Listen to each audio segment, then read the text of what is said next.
What happens when you leave behind your dream job for a chance to make it on your own? Today, Iantha Yu takes us behind the decision to launch her marketing agency, PicStudio. From working as a beauty editor in Australian digital media to building her own company that services many of the same brands she used to write about, Iantha shares how she navigates big career pivots, the perils of being a solo founder, and how she stays focused on her vision.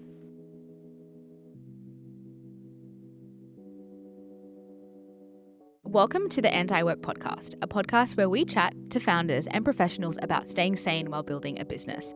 It's brought to you by Recess, a sustainable Aussie office furniture brand that's all about making work feel more like play. I'm Alessandra, and I'm your host. Thank you so much, Iantha, for being here and chatting today.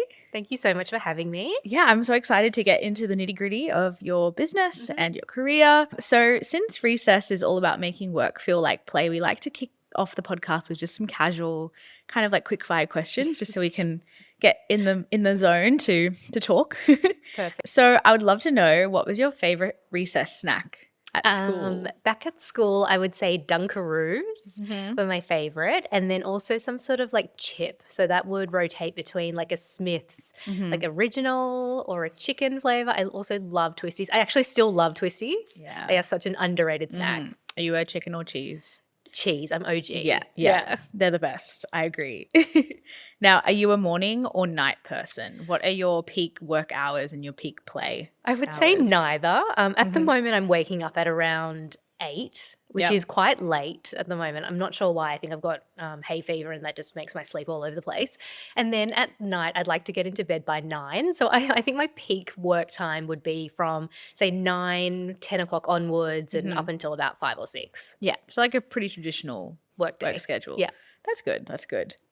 Are you a minimalist desk person or a maximalist? Extremely minimalist. Yeah. Like, I don't like things out of place. I actually stopped using a notebook recently because I didn't like the extra clutter on my desk. And so now I just use a laptop. I like have figured out like a really good notes taking app system where I don't have to write anything down. Awesome. I always say to my friends, I'm probably the easiest person to rob because everything is so well laid out that you could just like hop into my home and know exactly where everything is. Well, that's a good little segue into, we're going to go into the basics, your business, your career, and kind of how you ended up where you are right now. So for our listeners, could you give us a rundown on what PicStudio is for those who may not be familiar with it? Yeah, sure. So PicStudio is a boutique, I would say, marketing agency. We do a lot of brand building for people in startups, mainly working in the fashion, beauty, and lifestyle categories.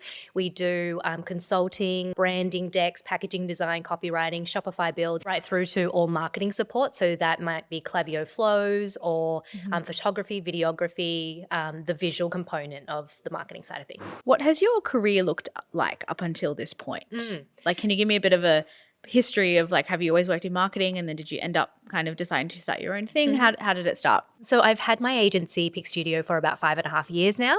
I worked in media previously for about 12 or so years. I worked in publishing, so across Shop Till You Drop when that was around, Women's Health, Beauty Crew, Marie Claire, but I've also freelanced across titles like Broadsheet and Adore Beauty and Virgin. And I actually got made redundant in 2020. Our business, when I was working in publishing, was bought out by another publisher. And so there was just like a mass, slaughter of people, and didn't really want to get another job in COVID. Yeah. It was like COVID 1. So it was very uncertain. No one really knew what was going to happen, let alone like how long we would have to work from home for. And I think it was just out of survival mode that I opened an agency. I didn't start off by being like, this is my agency. It was just sort of like, I'm working in freelance, I've got an ABN. This is how I'm structuring my business. And it just all sort of like rolled from there, where the number one thing I really wanted to solve in my business was e-com photography. Like, it just looks amazing on, in a beautiful glossy magazine, but why does a product image look so like mediocre on a retailer's website? So that was like the disconnect, and I really wanted to solve that problem. And then from there, within the agency, a lot of I had a lot of really good contacts in beauty because I was a beauty editor in media. So people would ask, can you also do copywriting? Can you also do this? Can you also do shoots? Can you also do videography? And they're all things that are within my skill set. And so that's how the agency sort of evolved, and it still is evolving now. I guess you kind of already touched on this, but what did you feel like was missing from the content branding landscape, and what made you want to launch PicStudio? I know you already sort of touched on that, but just kind of expanding a little bit on that. Yeah, I think the e-com photography was my number one problem because it seemed like such an easy problem. Like, why is it so overlooked? It's just it's literally a product against a white background, but why does that look so mediocre? And so I had the right contacts to start that sort of business. I knew a lot of photographers who had their own studio. And things were a lot quieter in COVID as well. And so say, for example, if we're shooting for a particular brand who had a range of 5 products, we would know how to shoot e-com photography for 5 different products, right? We didn't need to book a half day and it was super expensive for brands. And so we were just trying to solve problems for brands at that time. Yeah. And that's how it all started.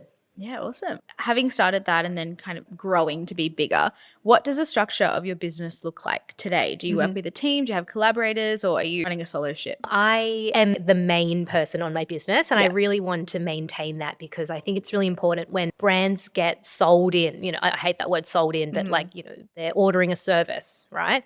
I'd hate to then palm that on to someone junior, and then that's when the quality drops. I think part of why people love working with us is because the quality is always there. I'm across every single project.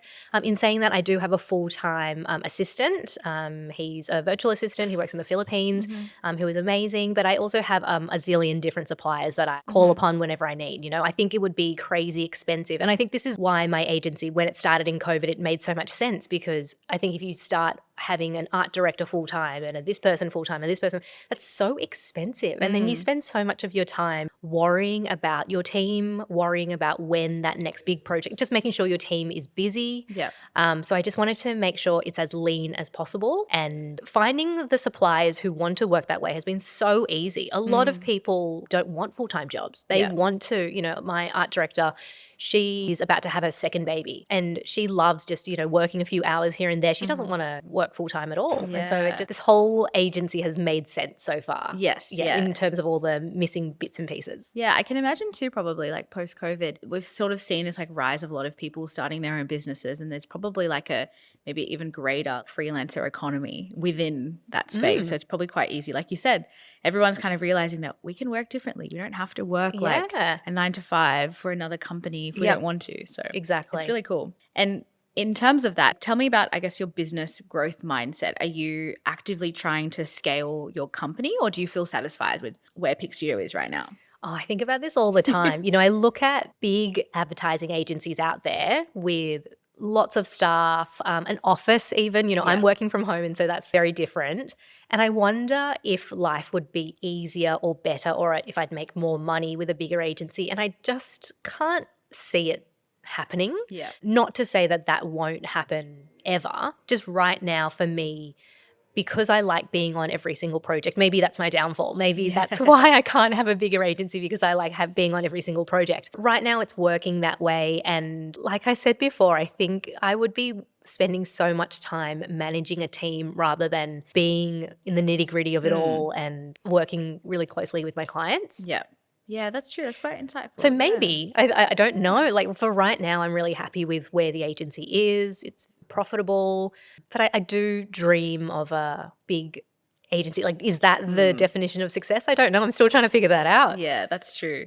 That's very interesting. I guess like when you were growing up, did you see yourself starting something, or did it just sort of naturally happen? It naturally happened in this instance because it was like a survival mode. I didn't have a job. I didn't want to get another job in COVID. We were also in a very funny time in publishing land because I was working in a magazine. I've also worked across online as well.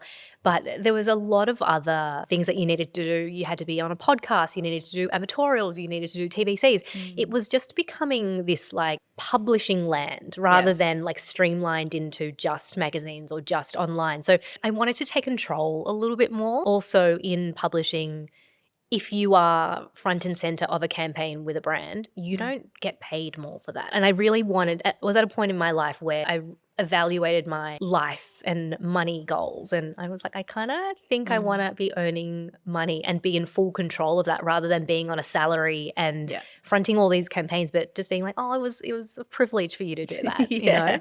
I'm curious, like, who was your childhood inspiration? When you talk about publishing, maybe because I also work in marketing too, like I feel like there's so much like early 2000s media about women working in a magazine or like working in like the fun, glossy, like publishing industry. Did that inspire you when you were younger or? I was an avid reader of Teen Vogue. I absolutely loved that magazine. And I think I learnt so much about editorial and writing stories and writing features and superstardom, you know, not so much as in I wanted to be a superstar, but looking at career progression of other really strong women. And also like how to pull together a story, how to pull together a really interesting spread. I still have these actually. I should have brought them in today. I bought like little scrapbooks and then made my own magazine, cutting out snippets from other magazines. So I think that really influenced my publishing journey. Yeah. I think from an idolization point of view, I think maybe my parents. Yeah. They immigrated. I was born in Hong Kong and we migrated to Australia when I was 3. So my parents were probably in their early 30s and they started their own business. My parents had a menswear manufacturing business. It was selling wholesale, and just to see them grow from working out of the study of our apartment to having different offices, and it was just so cool to see that journey and just made me believe like anything is possible. Yeah. Oh, that's so cool. Yeah. I'm getting a bit teary actually. No, that's beautiful. I think about it all the time, like the sacrifices that, well, my grandparents came to Australia, but like the sacrifices they made. Anyway, that's a whole nother. But now that I have my own agency, now I know how hard it is. Yeah. Like so many things go on behind the scenes that you don't realize. And you're in the trenches and it's not glamorized. I don't do a TikTok about it. Yeah. But you're in the trenches in a Google sheet trying to pull numbers together. It's just a whole different beast. Yeah. I guess you really gain that appreciation for it that you don't really realize until you've experienced it, I guess. Yeah. I'm curious, like going into, I guess, running your own business and maintaining a bit of a work-life balance is always going to be a bit of a struggle. But with your experience across editorial, advertorial, and freelance work, how has that prepared you for setting boundaries as a founder and the projects that you choose to take on? Oh, very tough Loaded because, question. with your own agency, it's almost like, well, it's just so easy if I just like pop open my laptop and just answer these few emails. But that's not productive for anyone. And I am now a person that needs to, I hate working off my phone. Yeah. And I like sitting down, I've got my laptop in front of me, I've got all the tabs open, and that's when I'm productive because I'm organized. Like if I'm doing stuff on the fly, like, you know, obviously if it's like a quick answer, like, oh, are you available? I'll be like, yep, I'll come back to you. Like these sort of quick answers are fine. But I think in order to do bigger projects and that sort of thing, I have a process where I like to be on my computer, whether that's at a cafe or working from home or in the studio. I just need to have that time. And so because of that, my hours are generally 8 to 6-ish. You know, sometimes I might be working later, I might have a call. I try not to work on the weekends unless I absolutely have to. I think we're in a really good position now where we can people know that we exist, and so when people need a particular service or they want us to execute a particular project, they know to call us and they know to book us in. You know, even now we're in September, I'm getting booked for end of November projects. So there is enough like timeline. Working also in marketing land where we do a lot of e-com photography, we're usually the last step before a product launches. So if you think about sampling and that sort of thing, then they'll get their samples and then they'll receive their first shipment, and then we'll usually shoot that first shipment, and then they want to go live as soon as possible. So we technically need to work on like a weekly basis, but it still all works. It's not like on the weekend I have to answer emails or anything like that, but sometimes you do feel guilty when something comes in and you're like, yeah. Do you like rely on any rules when choosing projects or clients, or is it mostly just instinctive now that? Very instinctive. I have a pretty good spidey sense now. I do find that like one psycho client lands in my lap, and I say on average about one a year, and I've had mine this year, so hopefully that's the end of that. But usually my process now, I used to give pricing and an answer or whatever it is through email, and I now make new clients jump on a call. Yeah. And that is my spidey sense, like sixth sense check with new clients, and I can usually figure out their motive or their energy. Just a face-to-face, it just says so much about someone. I'm curious now, like, can I ask, like, what sort of things you look out for? Or like, erratic energy is my number one thing. I want to make sure that, you know, I'm very organized as a person. I have processes in place. For example, with branding, we have to do step 1 before we do step 2. We can't do step 2 and then step 1 because then it's double work. Like we might as well we have to follow these processes. And when clients don't want to follow these processes, that's when chaos happens. And that's when you double handle things. That's when things get missed. It's usually when people have like, oh, let's just get it done. You just pick up on, I think energy is a really big one. Yeah. Running PicStudio as a solo founder, how do you set boundaries so that the business supports your vision and goals rather than like pulling you in different directions? And maybe that applies to the types of clients that you choose to work with. I guess PicStudio, it's taken me a few years to figure out exactly what we offer. Being a marketing and brand building agency, that is quite broad in itself. And so just because we have like a list of services we offer, we might offer something a little bit adjacent to it, but we are very clear in what we do. So for example, a few years ago, we didn't do social media management. Now we are looking into that a little bit more. Same with paid ads. A few years ago, we wouldn't do Shopify. Now we do Shopify. So it's just being very clear in what you do offer and just not being afraid of saying no. I think it can be quite nerve-wracking as a founder. When you say no, you're like, oh, what if like that money doesn't come back? Or what if, that opportunity doesn't come back? But I think it all works out in the end. And I think having faith that, this is getting a little bit woo-woo now, and having the confidence to know that this is exactly what we offer and this is what we're about is good enough to keep pushing forward. Yeah, totally. Do you think being a solo founder has like forced you to get better at saying no to things? Or do you think it's harder because there's not really anyone else that you can palm it off to? I very rarely say no. It's only maybe like 1 in 10 that I say no to. I think with our messaging on social and also our website, we're very clear on what we do and what we offer. And so when people come through, they know, they're like, oh, we saw that you do whatever. You do Shopify builds or you do packaging design. So then it's just a process of finding out what the pricing is, seeing if we're a good fit for each other, and then signing on. I think it would be a lot different if my website was just like, oh, it's just a contact us page. And then people were like, oh, do you do X, Y, Z? And so I think that's why I don't say no to a lot of clients. It's usually clients might be, they run out of budget or it's not the right alignment. They're looking for an agency that is a little bit more, masculine. So I don't say no very often. Yeah. But I guess it's also attributed, like you said, so having that clear offering on your website definitely helps for that, right? There's a lot of hand-holding on our website. I would like to say there's a lot of hand-holding. Like these are the exact services that we do and these are the case studies where we worked with.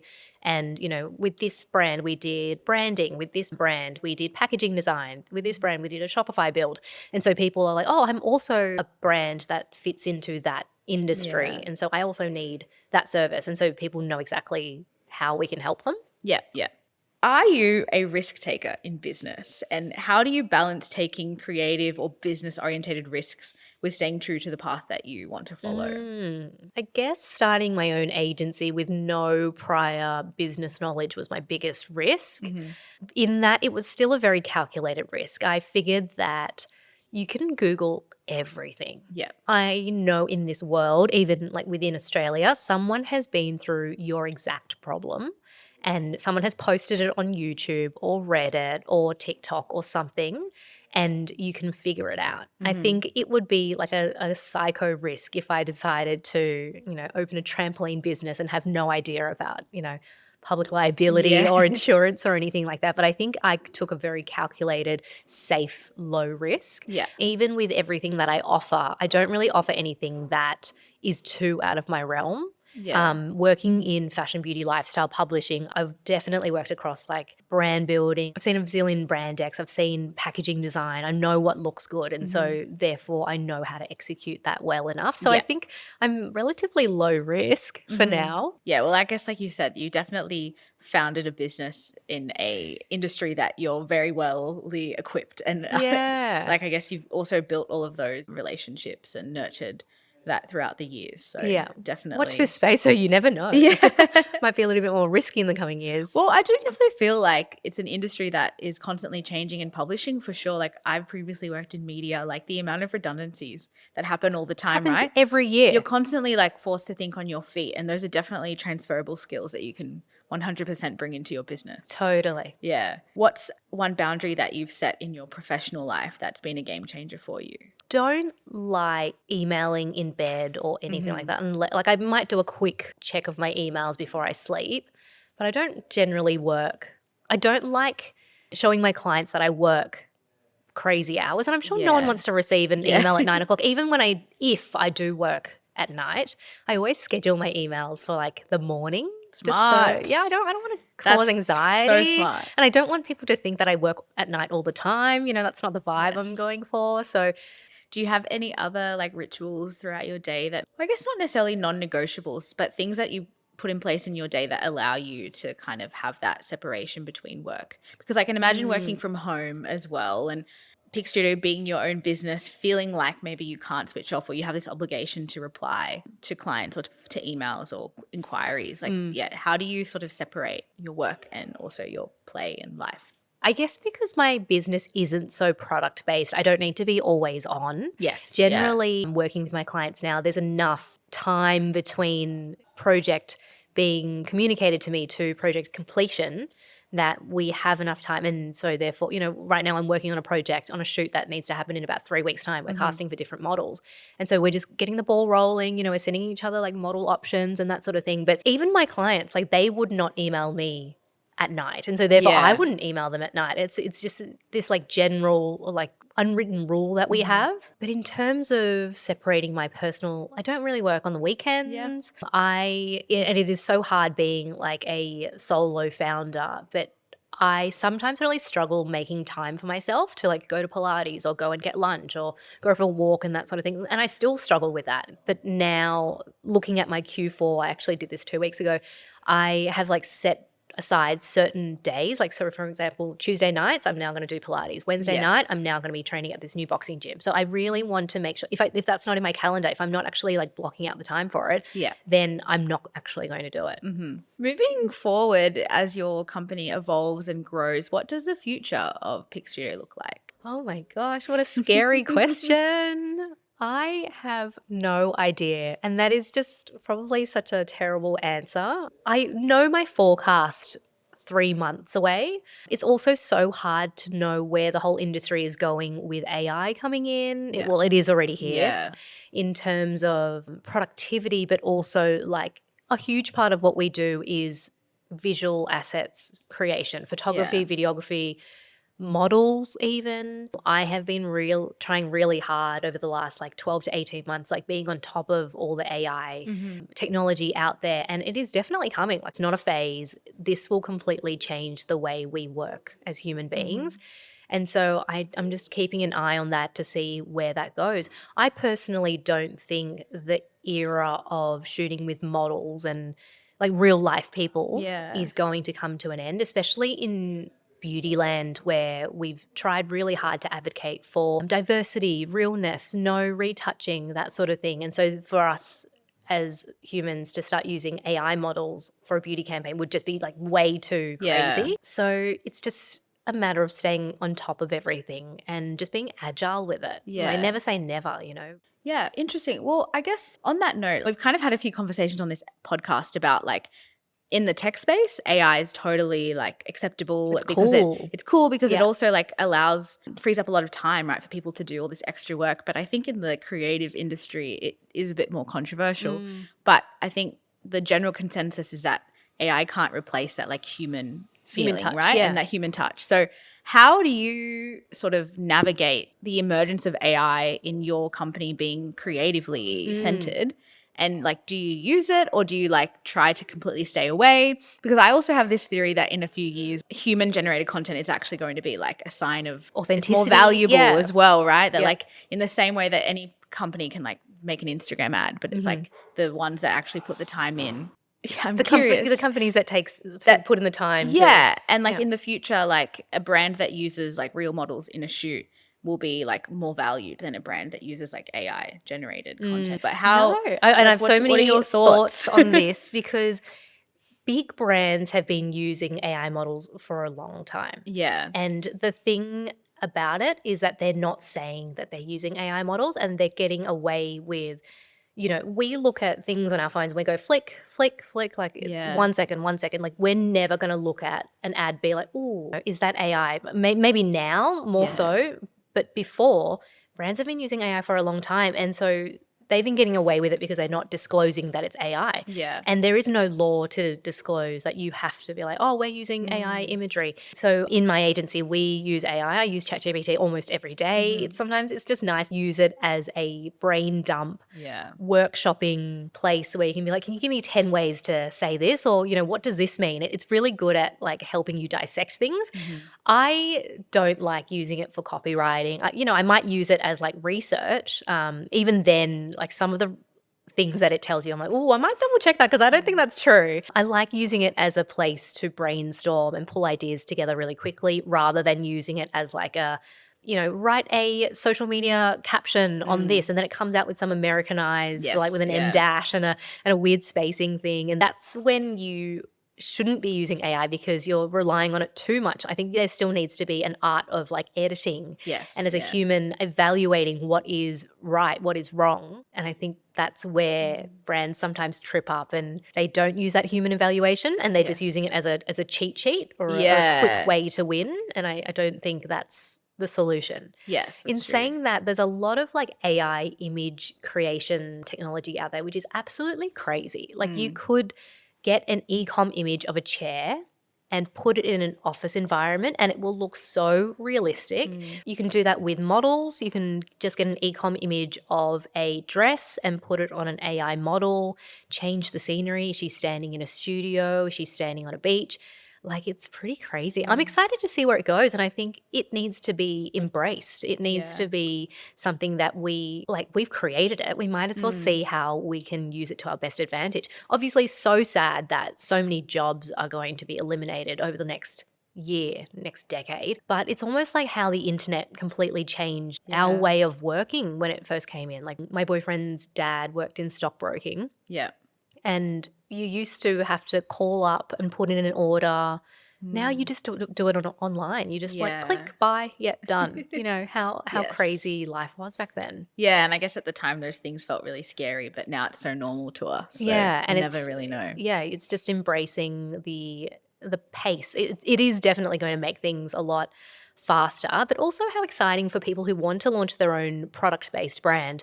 They can just whip something up in AI, do a bunch of captions, they used to have to allocate a resource to write social media captions. Now you can just do that in AI. Obviously with a bit of editing. Yes. Don't copy and paste. With a grain of salt. Yes, but it's just changing the way we live and work. I think it's definitely helpful as like if you have a small team or if you're working solo, like to have the creative like bounce ideas off a wall kind of thing. And you're right, like you're not necessarily like taking everything verbatim, but it's just nice to, it's almost like having another person in the room when you're working by yourself. Sometimes you're tired. Yeah. And it's Friday afternoon, you're like, oh, I can't think of, another way to say this. Like, please just help me. Yeah. It's just such a good lifesaver. Yeah. On that note of like the future and kind of where PicStudio will go, for you, is PicStudio a lifestyle business, or is it something that you have plans to scale and maybe eventually sell? Or like, is there something you think about, or are you just kind of like vibing as you go? A bit of everything. Sometimes when it's quiet, I'm like, oh my God, has the world forgotten about me? And do I need to change the way what I offer? Do I need to do more? And then it gets to like a really crazy busy period and you're like, okay, I know I'm on the right track. Yeah. Selling an agency is always interesting because we're a service agency. So I think we're in a completely different boat. I'm open to change. I think you just need to stay connected, to stay agile, see what's out there, also like having a chat with my clients. Some of my clients I've had my agency for 5.5 years. I've worked with for over 4 now. Yeah. It's just being in touch with them and seeing as their business grows or as their business changes, what do they need? They might be taking particular things in-house, but they might also be looking for an agency to do X, Y, Z. Yeah. So it's just having a feel for what's out there. I think no founder has a 10-year guide, 10-year plan on, okay, in year 1, I'm going to do this. Things happen all the time. Yeah. Change happens all the time. So it's just about being ready to embrace change. Yeah. So in order to answer your question, I guess it is somewhat of a lifestyle business, but at the end of the day, I still need to make money, and this is how I stay afloat, right? Yeah. It's not a passion project. I'm not trying to give my services away for free. I think what we offer and how we work with businesses, it is quite valuable, I'd like to think, and that's why they come to us. Yeah, yeah. How do you define success for PicStudio, whether that's on a personal level or a professional? I absolutely love seeing things come to life. So we might be working with a founder over the course of like 12 months, 18 months on branding. You know, we worked with 3 brands that come to mind, Collade, Sunny Day, and Daily Shake. We worked with these founders over the course of many, many months on branding. We talk about colors. We talk about what the logos look like. We talk about brand marks. Then right through to product packaging, they might be launching, Daily Shake launched with 10 flavors when they first hit the market, which was incredible. That was so exciting to pick out 10 different colors for different flavors. It's just seeing all these things come to life and seeing how your contribution affects the final project and how trusting your clients are on your opinion. And I think that's so rewarding internally, but also seeing their successes, seeing like their brand be successful, I think is just so touching. Yeah. Do you have a little like kind of pinch me moment anytime you see creative from those brands? Oh, recently Collade went into Atomica stores, and so we created all of the POS visuals, like all the signage that went with their products. They did a pop-up at Atomica, so we designed the pop-up.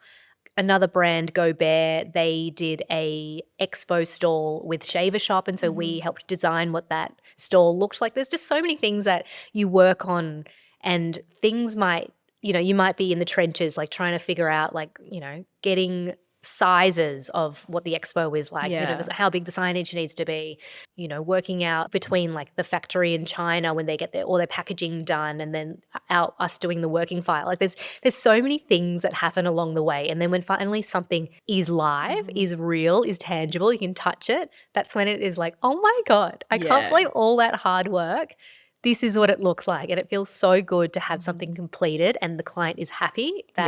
Seeing my clients happy is just such a cheesy thing, but their satisfaction means so much to me because obviously they're so trusting of, them coming to us, and we can execute exactly to their brief, and it just, everyone's happy. Yeah. Oh, awesome. Just like good vibes all around. Yeah. High fives all around. What advice would you give to someone who wants to build a business? And maybe they're a little bit unsure, or they're watching this, they've got an idea. I actually do a lot of consulting for people who want to launch their own startup brand, and it's just do it. You'll always be left wondering, oh, what if I didn't, you've got to just put all of that away and just launch. What's the worst thing that's going to happen? You're going to, waste X amount of money, a controlled amount of budget. You don't want to be blowing $1 million on an idea that's going to maybe flop. Within control, you might have 20 grand, you might have 50 grand. You might be like, okay, look, I'm going to set aside this money and I'm going to build my own beauty brand or fashion brand, whatever it is. I'm going to get samples done. I'm going to do packaging. I'm going to create a website. But you've got to go on that journey and then see where it goes. You never know. Yeah. Like with Daily Shake, who I've worked with for a really long time now, they are in the Middle East. They are in the UK. Like they're in stores. And they never set out to do that. They were just like, I've got an idea. I'm just going to launch it. See where it goes. You don't know that a weight loss shake is going to do well in the Middle East. But it accidentally did. Yeah. And isn't that so amazing? Like you'd always be wondering, what if you never went ahead and did it? So yes, probably my number one advice would be just to give it a go. Yeah. You never know where it's going to take you. Even if it fails, you would have learnt at least one really good lesson in working with other people or branding or communications. You'll always come out the other end better, I think. And like I said, within a controlled amount, you don't want to be wasting silly amounts of money, but why not give it a go?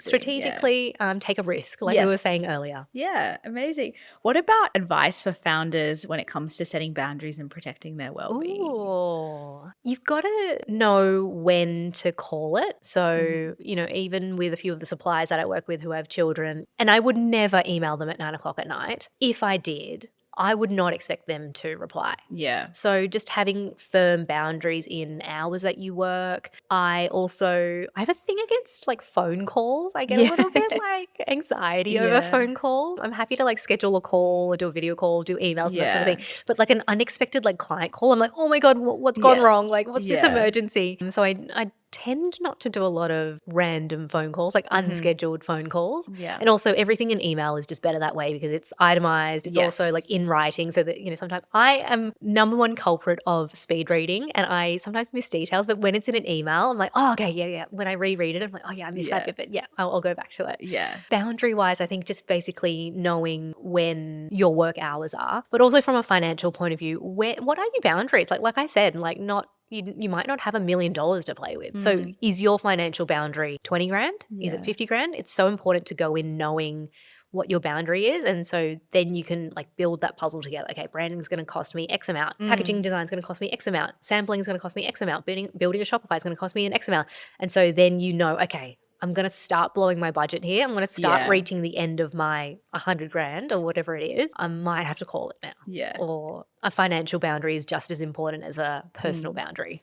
What's an unhinged tip that you might not have mentioned yet? My number one thing at the moment is probably sleep. I need 8.5 hours to be a functioning human. I have a zillion tabs open in my brain at all times and I just need to stay sharp. I've started saying no a lot more recently to drinking activities, and my best friends know all about this. Even on Saturday night when we went over to a friend's house for a barbecue, I decided to drive. I just wanted to make sure I had 1 or 2 drinks and I stayed controlled because I knew if I had a blowout on this random Saturday, then my Sunday I'd be really sad. I wouldn't be productive. Yeah. And then, Monday I was shooting today and then I've got this podcast with you. So it's just a flow-on effect and it's just being in full control of my happiness and my productivity. I am so important in my business and I think like it is also so important to have a social life and go for drinks with my friends.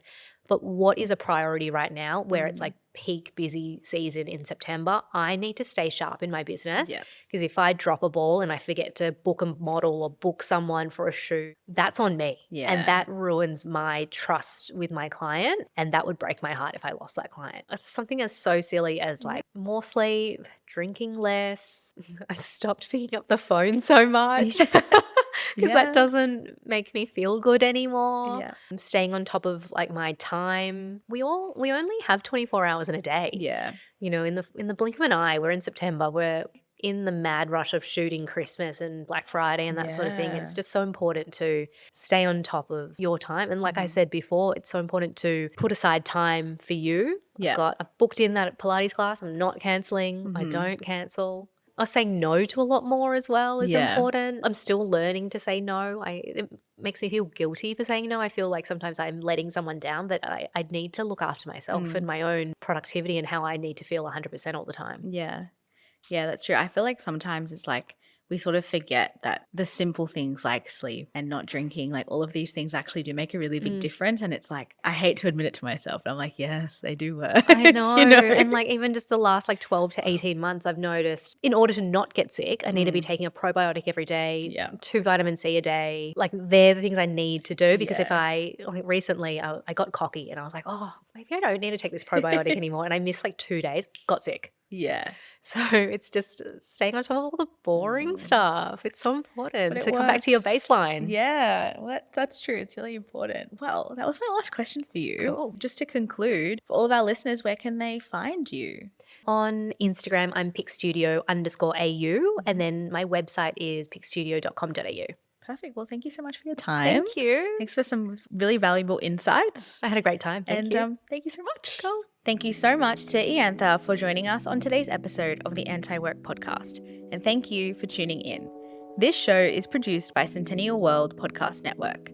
We'll be back next week with more conversations on work, play, and everything in between.